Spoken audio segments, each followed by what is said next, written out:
Bon, je vais rapidement relire un peu l'intitulé que j'avais proposé. Les tiers espaces sont à la croisée des parcours d'expérience et des situations sociales. Ce sont des espaces intermédiaires de l'existence et des espaces interstitiels territoriaux, susceptibles d'instaurer des contre-espaces et des contre-expertises. Ils sont au social ce que les tiers paysages sont au vivant, le refuge d'une diversité dans une relation créative d'interdépendance. Une géographie sociale au service d'une écologie politique serait nécessaire pour relier les deux et comprendre ces délaissés non soumis à l'exploitation productiviste et extractiviste comme de nouvelles centralités populaires. Donc il y a énormément de concepts et ça paraît très théorique comme ça posé. C'est sûr que c'est pendant 10 minutes qu'on va pouvoir les développer. Parce que, en fait, même si ça paraît très intellectuel, en fait, derrière cette notion de tiers-espace, pour moi, c'est un parcours de vie d'une vingtaine d'années qui met donc bien avant qu'arrive la mode des tiers-lieux et ces notions-là, qui m'est venu, moi, en tant que chercheur en sciences sociales, donc à partir des années 2000. Et je vous ai amené 2 ouvrages que vous pourrez télécharger, parce que là, évidemment, donc oralement, ça va être très succinct, mais qui vous permettrait justement de voir un peu ces différentes étapes. Un premier ouvrage qui est sorti en 2005, qui s'appelle « Les espaces populaires de création culturelle ». Les deux sont les cahiers de l'action de l'INJEP.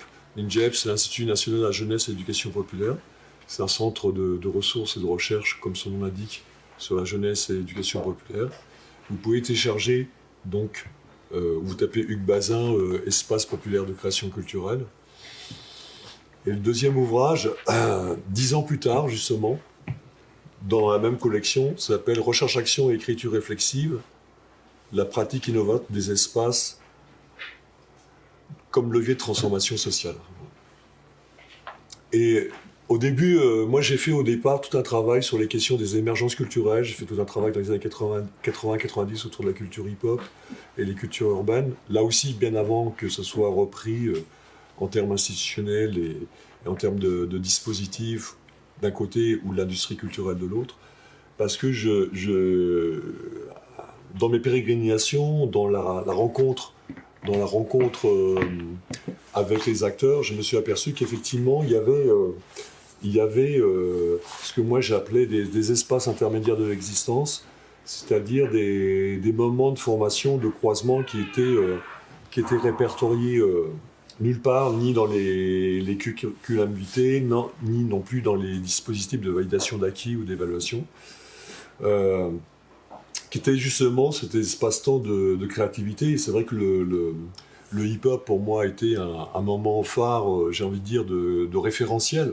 C'est-à-dire qu'effectivement, comment à partir d'une occupation des espaces pouvaient se former des acteurs. Alors des espaces qui créent, après j'ai compris un peu mieux les conditions, qui sont des espaces plus ou moins autonomes, qu'on appelle un peu autonormés, qui s'opposent à l'imposition de normes extérieures, où les gens créent en fait leur propre dispositif d'évaluation. Bon, c'est plus généralement le cas des formes populaires d'auto-formation. Donc c'est un peu l'accroisement à la fois de parcours de vie et de situations particulières.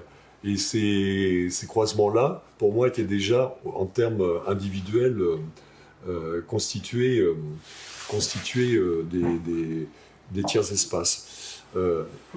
Et ça aboutit à un réseau que j'ai développé qui s'appelait le réseau Espace populaire de création culturelle, qui était un réseau complètement informel d'acteurs issus de ces émergences culturelles au départ, mais après ça s'est élargi aussi dans la mouvance de l'éducation populaire, et qui à un moment donné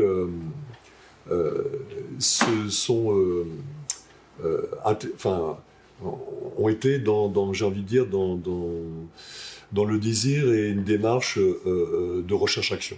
C'était un peu ça qui était aussi l'élément structurant de ces collectifs, et qui a donné lieu, donc 10 ans plus tard, à ce nouvel ouvrage, à partir d'une écriture réflexive, où ces mêmes acteurs étaient à un moment donné invités à écrire sur leur propre expérience, sur leur propre parcours de vie.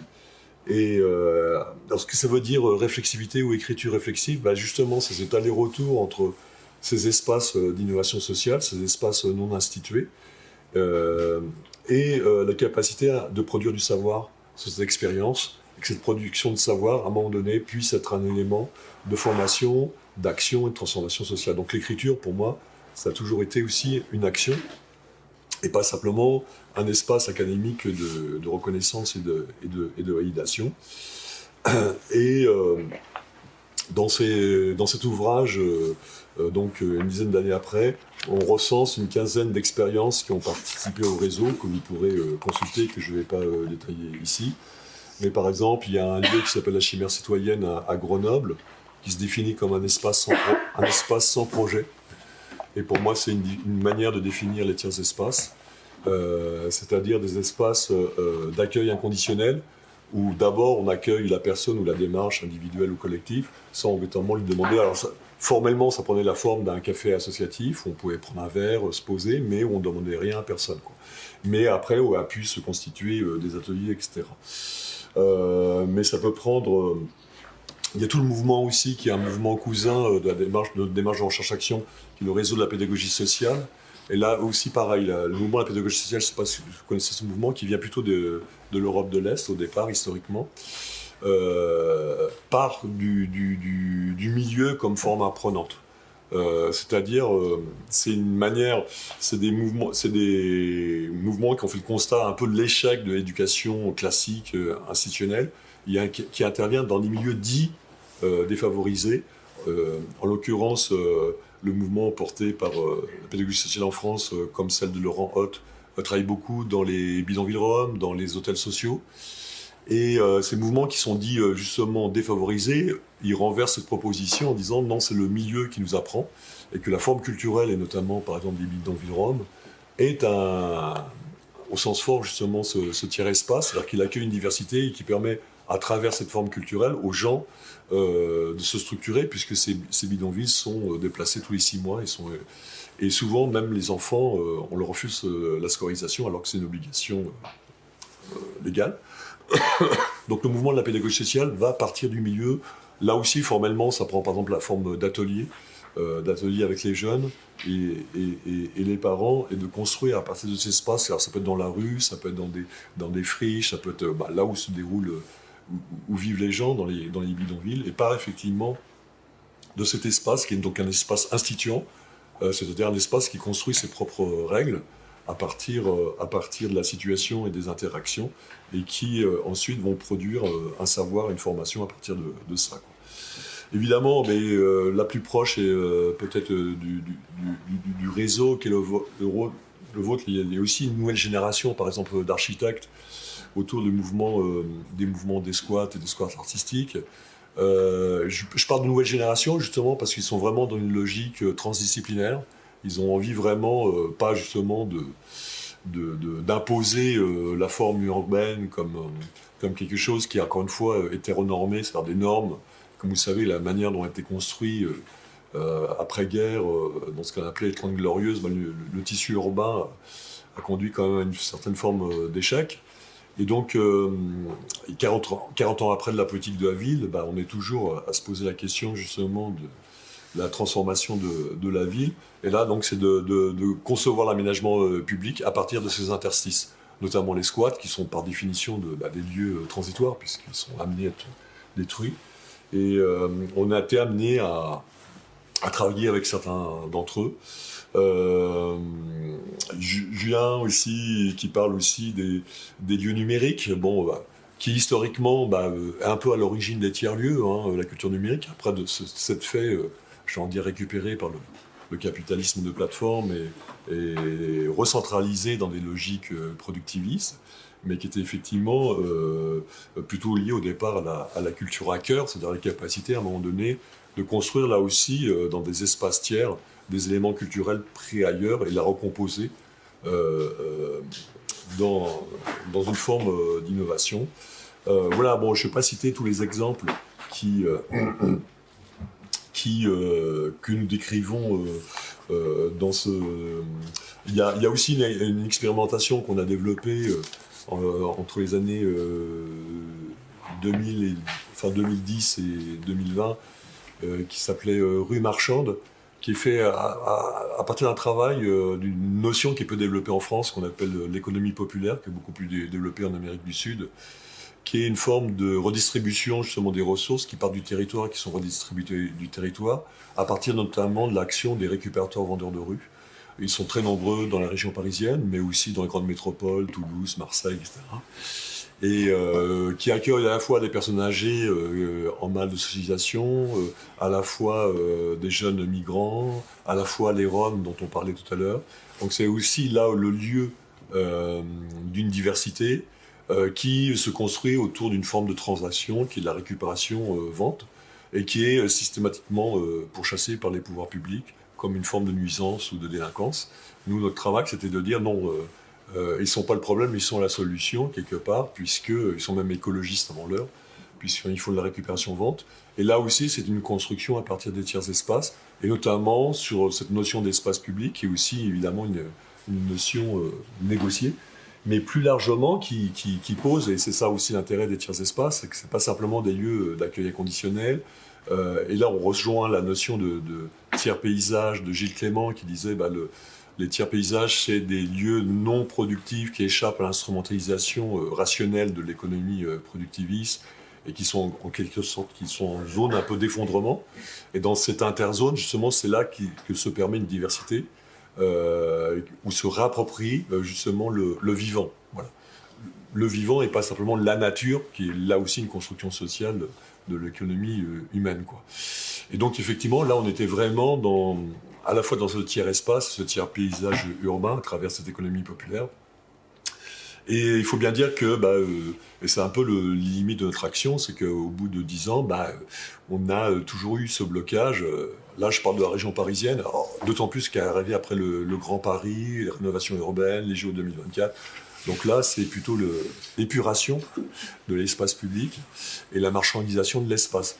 Nous, on s'opposait, enfin, on plaçait la notion de rue marchande en opposition à la marchandisation de l'espace. C'est un peu un paradoxe, en disant non, l'espace public est un lieu de transaction négociée, et c'est l'occupation de l'espace. En plus, parce que c'est toujours toute la grande crainte, notamment après les attentats de 95, c'était de dire oui, mais ça crée de l'incivilité et de l'insécurité. Et nous, on disait au contraire, l'occupation de l'espace, c'est ça qui crée la sécurité. C'est quand on vit de l'espace, on met des caméras de surveillance. Voilà. Bon, évidemment, on n'a pas été entendu ni par la région Île-de-France, ni par les collectivités territoriales, qui soient de gauche ou de droite, d'ailleurs. Mais on persévère. Donc c'est à la fois l'avantage et la limite des tiers espaces, à un moment donné, comment ils peuvent être leviers d'action, parce que justement, ce ne sont pas des lieux. Donc ce ne sont pas justement, à un moment donné, des structures, des dispositifs qui sont validés comme des dispositifs qui rentrent dans les schémas de développement et dans les formes économiques aussi d'aide et de subvention. Et donc là, on touche une limite qui est un peu qu'on n'a pas résolue. Hein. Et donc notre idée, c'est de dire... l'intérêt, c'est justement de créer aussi des tiers espaces dans les lieux. C'est-à-dire de créer aussi ces zones d'extériorité dans les dispositifs eux-mêmes et dans les institutions elles-mêmes. C'est pour ça qu'on a développé aussi des partenariats du côté aussi de la recherche, des gros pôles universitaires comme le campus Condorcet, la Maison des sciences de l'homme Paris-Nord, qui sont des lieux très académiques. Alors, c'est vrai que quand on fait venir des récupérateurs vendeurs de rue, ils n'ont jamais vu ça. Mais l'idée, c'est de créer justement et d'aboutir à cette notion que moi j'appelle centralité populaire, c'est-à-dire, et ce qui est une manière là aussi de sortir du débat entre centre et périphérie, et surtout le débat de la France périphérique, hein, qui était récupéré par l'extrême droite, c'est de dire tout espace peut être un lieu de centralité, de recomposition d'une centralité. C'est une manière là aussi de mettre un peu en porte-à-faux toute la logique d'attractivité des territoires qui veut créer une nouvelle centralité économique autour des métropoles, mais qui sont évidemment des logiques marchandes, où la culture est souvent d'ailleurs instrumentalisée dans ces logiques-là. Et les tiers-lieux, évidemment, font partie aussi de ces dispositifs-là.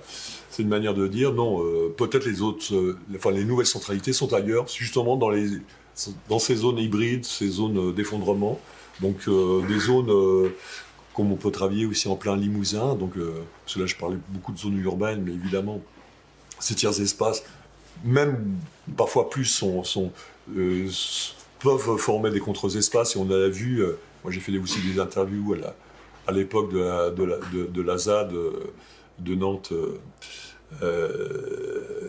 C'est justement dans ces zones rurales que peuvent peut-être s'aménager le mieux ces contre-espaces, dans un autre rapport au territoire, et donc former aussi des contre-expertises. Parce que donc c'est ça aussi l'idée de tiers-espace, et de pouvoir aussi former des contre-expertises. Alors ça a marché pour le rapport de force, a pris du temps évidemment pour la ZAD de Notre-Dame-des-Landes, en disant votre modèle économique est obsolète, aujourd'hui il faut un nouveau. Là, on le voit par rapport à la question des bassines, etc. Le rapport de force, c'est beaucoup plus tendu, parce que aussi les formes de répression sont beaucoup plus importantes. Le pouvoir ne veut pas de tiers espace, mais même les partis politiques classiques, hein, on va les traiter de zadistes, de gauchistes, de ceci, de cela. C'est-à-dire des choses un peu fantasmées ou plaquées qui ne correspondent pas à la réalité. Et comme je disais, non, les tiers espaces ne sont pas à la marge, ils sont au centre. Ce n'est pas des marginaux dans ce sens-là, dans la mythologie ou l'idéologie à laquelle on renvoie. Et d'où l'idée, je terminerai là-dessus, je ne sais plus du tout où j'en suis au niveau du temps, mais c'est après pour vous donner la parole, qu'on a créé justement le laboratoire social. Qu'est-ce que c'est le laboratoire social? C'est essayer de créer justement des dispositifs de tiers espace, en créer, je veux dire, des référentiels incités à créer des tiers espaces par la recherche-action, c'est-à-dire inviter les acteurs à entrer dans des espaces de réflexivité, c'est-à-dire négocier une forme d'extériorité à l'intérieur même de leur propre statut. Alors, quel que soit le lieu, ça peut être un lieu social, culturel, on travaille beaucoup aussi avec les réseaux d'éducation populaire, en sachant que la recherche-action, c'est aussi des contre-pouvoirs dans la structure elle-même, donc ça peut aussi créer des conflits, il faut accepter aussi le jeu. L'idée aussi, c'est de revendiquer donc un véritable croisement des savoirs. Aujourd'hui, on est quand même dominé par une logique du savoir technicien. On le voit aussi à travers le tiers-lieu. C'est plutôt la logique technicienne qui prévaut. Comment faire son tiers-lieu, comment communiquer sur les tiers-lieux. Voilà. Et comment, à un moment donné, aussi sortir de cette logique technicienne et vraiment être... qui doit être au service, qui ne doit pas être dominante, mais qui doit être au service de d'autres productions de savoir, et notamment celui issu des acteurs de la réflexivité, et puis aussi du savoir de recherche, ce qu'on appelle le tiers secteur de la recherche, qui est vraiment un enjeu, pas simplement scientifique, mais vraiment un enjeu politique, c'est comment la société civile, à travers les formes d'associationnisme, s'approprie, on le voit à travers l'écologie politique, et d'une nouvelle génération, s'approprie de ces thèmes majeurs pour produire un contre-savoir et une contre-expertise à travers ces espaces. On revendiquait aussi un droit à l'expérimentation sociale. Donc c'est contre la logique de projet, d'appel à projet, dans lequel aussi l'associatif s'est laissé enfermer.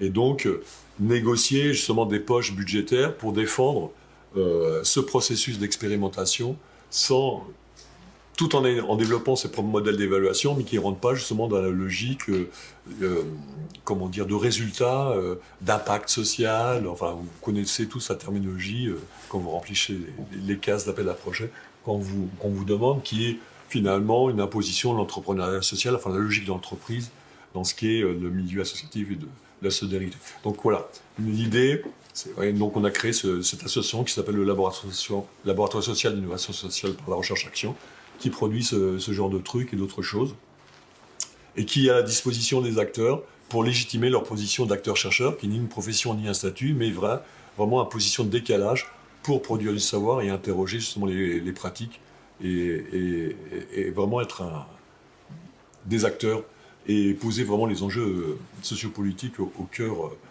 des politiques actuelles. Bon, voilà. Je ne suis pas du tout habitué à ce genre de truc très rapide, donc je suis désolé si ça paraît très dense ou un peu confus. Mais l'idée, c'était aussi d'échanger et voir si ça résonne chez vous, cette notion de tiers-espace par rapport à la dimension de lieux, que ce soit les lieux intermédiaires ou les tiers-lieux, etc.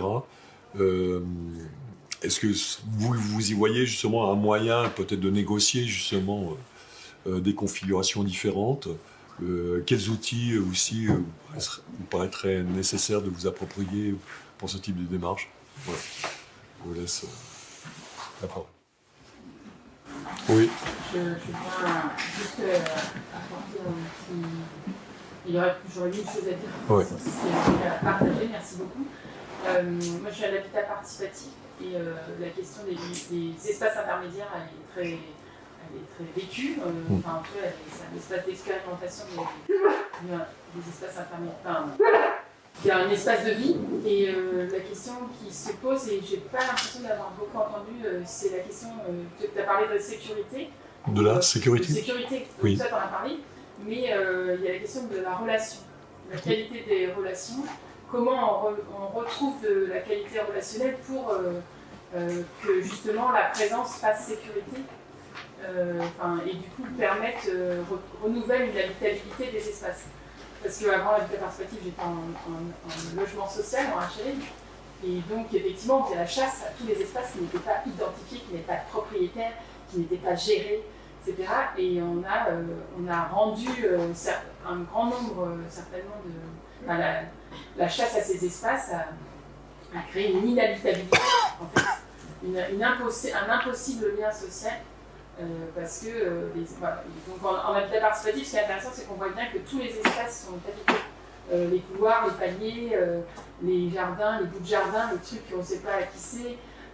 Voilà, ça permet, parce que tout espace est potentiellement négociable grâce à de la relation qui est très conflictuelle, mais qui a le mérite d'exister, et qui a quand même une logique de relation non violente. Enfin, on travaille en fait, essayer de se débarrasser de la violence qui est tout le temps présente partout dans notre société aujourd'hui. Et voilà, il faut créer des espaces où on arrive à la tenir à distance grâce à la relation et à la rencontre. Voilà, je pense que la question humaine, pour moi, elle passe par la dimension relationnelle. Il y a une notion fondamentale, d'ailleurs qui est reprise aussi par votre réseau, qui est l'intermédiation, et aussi l'interdépendance, qui est le principe aussi de la diversité de base. C'est-à-dire comment le but, c'est pas... il y a une prise de pouvoir à partir du moment où on est dépendant d'une seule forme ou d'un seul individu. C'est tout le problème aussi, la dynamique des groupes, etc. Et la manière aussi de résorber cette violence et ces rapports-là de pouvoir, c'est justement de dire on est tous dans une forme d'interdépendance. Je parlais justement de l'économie populaire, c'est un cas. Enfin voilà, dans la transaction, il se déroule une interdépendance. Alors ça peut être aussi des objets aussi de transactions différentes. Ça peut être de la sociabilité, ça peut être de l'économie qui soit échangée, du savoir. Mais ça, c'est possible qu'effectivement, à partir du moment où aussi il y a une diversité. Voilà. Sinon, c'est un peu le problème des tiers-lieux, c'est quand même plutôt la classe créative et qui récupère la créativité populaire. Bon là je suis un peu rentre dedans, mais c'est pas nouveau non plus. Et donc à un moment donné, comment éviter qu'une classe sociale ou qu'un groupe récupère effectivement la créativité qui émerge, elle, véritablement de la confrontation des espaces, c'est justement de vraiment aménager. Il n'y a pas, donc c'est pour ça que j'ai insisté sur la dimension aussi d'accueil inconditionnel, c'est-à-dire que d'aménager cette diversité, et que aussi il y a vraiment une prise de pouvoir, et cela aussi c'est une critique fondamentale de l'injonction de participation qu'on a dans tous les dispositifs, qui n'est pas un réel pouvoir, qui est une invitation à rentrer dans un dispositif que les gens ne maîtrisent pas.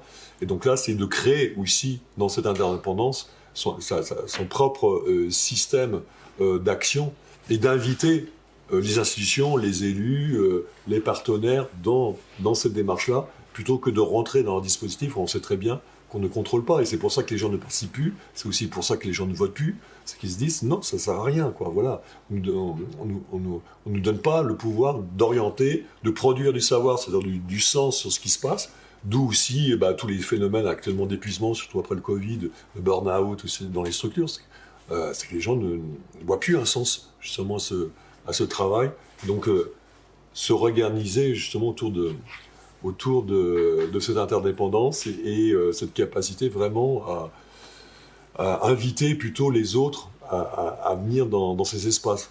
D'où l'idée que je disais tout à l'heure, centralité populaire, c'est-à-dire d'inviter les structures Et ça aussi, c'est une manière aussi de dire, ça sert à rien de créer des lieux, entre guillemets, innovants ou alternatifs dans un territoire, si lui-même, le territoire, est dans la même logique productiviste, si les autres lieux fonctionnent comme le reste, vous servez simplement de faire valoir, effectivement, d'attractivité.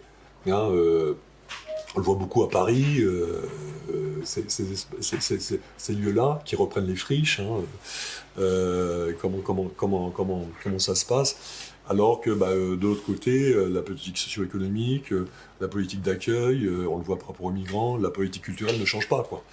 Donc à un moment donné, c'est aussi de dire les espaces, il faut les créer partout, dans tous les lieux, sinon s'ils sont concentrés, effectivement, l'innovation, entre guillemets, concentrée dans les tiers-lieux, ça n'a pas beaucoup de sens, mais c'est souvent ça qui plaît, parce que ça paraît comme une panacée, on va créer des tiers-lieux, ça va créer de l'emploi, ça va créer de l'attractivité, et c'est évidemment la mauvaise solution.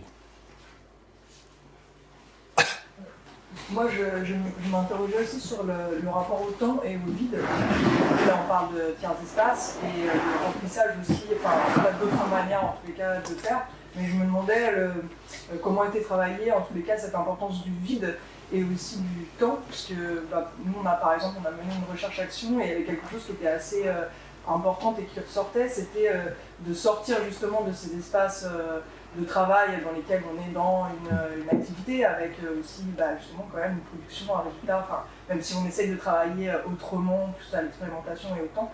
Mais du coup, ces espaces-temps de la recherche-action étaient aussi des moments de se décaler et de ne pas faire, enfin, en tous les cas, ou de faire autrement ou autre chose. Mais du coup, voilà, ça m'intéressait de savoir comment c'était travaillé cette notion du vide et du rapport au temps aussi. Alors, le vide, c'est vraiment important.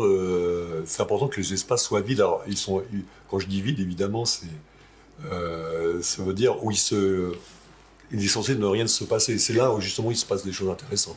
Je parlais de ce qu'est fait Associatif Sans Projet. Justement, ils n'attendent rien. C'est au départ du vide.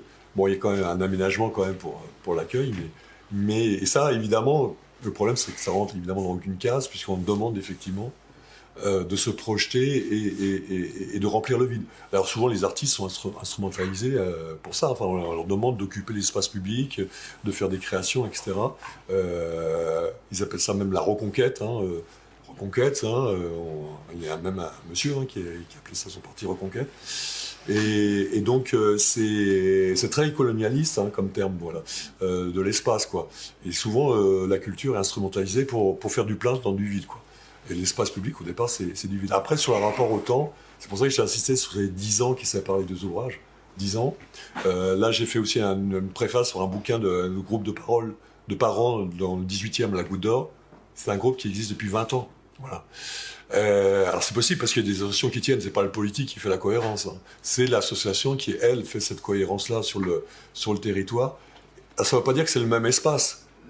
Mais nous, on est très sensibles à cette notion justement de réseau et d'accompagnement. C'est-à-dire que les gens peuvent participer à des espaces et ensuite en créer d'autres. Mais l'important, c'est que justement, ils soient toujours en lien. Alors, ça peut être des liens faibles. C'est-à-dire pas des liens effectivement organiques en termes d'organisation, matériel, de projet, etc. Mais là, comme ici, j'ai retrouvé des gens que j'avais perdu de vue depuis une vingtaine d'années, quoi, et qui étaient là au début de cet ouvrage-là. Et voilà, ils cheminent, et puis là, on va se retrouver. Tiens, tu serais bien que tu viennes à Périgueux, machin truc. Voilà. C'est ça aussi la notion aussi de tiers-espace, c'est-à-dire c'est pas une continuité de l'espace-temps, mais la possibilité de relier ces espaces dans le temps et d'accompagner justement le cheminement humain, parce que c'est un temps lui-même qui est incompressible. Et là aussi, c'est très difficile de les faire entrer dans les critères d'évaluation. Et ce qu'on appelle aussi formation-action, je n'ai pas eu le temps d'en parler, mais c'est aussi ça, c'est permettre justement cet aller-retour continuel dans le temps, parce qu'il y a des moments où on va plus réfléchir, des moments où on va plus agir, des moments où on reprend des études, des moments où on va être plus dans l'implication, mais c'est toujours pouvoir aménager ces moments d'aller-retour réflexifs entre des moments d'application forts et des moments où on prend le temps justement de se poser, d'appuyer sur la touche pause. Et ça, c'est pas évident, surtout pour les opérateurs, etc., de sortir de ça. Quoique la période pandémique a provoqué aussi une déflagration, justement, sur la remise en cause de la valeur travail. Et peut-être que là, il va y avoir d'autres espaces-temps où les gens vont justement prendre le temps de se poser. c'est de permettre vraiment, et c'est ça aussi notre boulot d'accompagnement, aux gens de négocier cet espace-temps. Voilà. Et de vraiment se faire cet endroit réflexif. 2 minutes? Oh bah ça va. Je croyais qu'on était en... Ouais. Une dernière, alors on profite pour une dernière question ou remarque. Bon, on n'a pas eu le temps de se présenter. Moi, j'aurais bien aimé, évidemment, savoir, mais bon, ce sera peut-être d'autres occasions. Vous avez, de toute façon, la plateforme rechercheaction.fr. Donc, on a créé un pôle d'échange où chacun aussi peut créer, d'ailleurs, son site internet. S'il veut déclarer une démarche de recherche-action, on a un manifeste, un peu comme le vôtre, où on peut cocher les cases en disant, voilà, j'aimerais aussi développer un travail de formation-action, une écriture réflexive, des expérimentations, etc.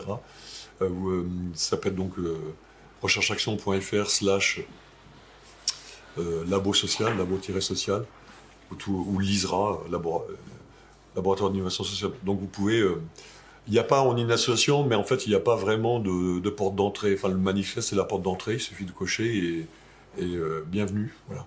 Et après, vous pouvez... Enfin, l'idée c'est que vous pouvez solliciter le réseau si vous avez envie, là où vous êtes. Soit simplement de prendre un temps, comme on a fait là. Bon, là, il est trop court. Il faudrait une journée au moins, mais d'échange déjà, poser des choses. Soit parce que vous êtes déjà dans une dynamique de recherche-action et que vous avez besoin à un moment donné, justement, de prendre ce recul-là, ou par rapport justement à l'écriture réflexive, etc. Voilà, on travaille beaucoup dans cette logique de réseau. Voilà. Et puis, je pense que j'aurai l'occasion... on en discutera aussi à d'autres moments, mais en 2023, de se recroiser peut-être avec les lieux.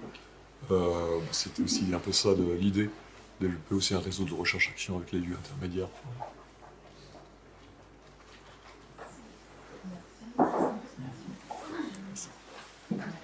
Bon, j'espère que c'est pas trop frustrant.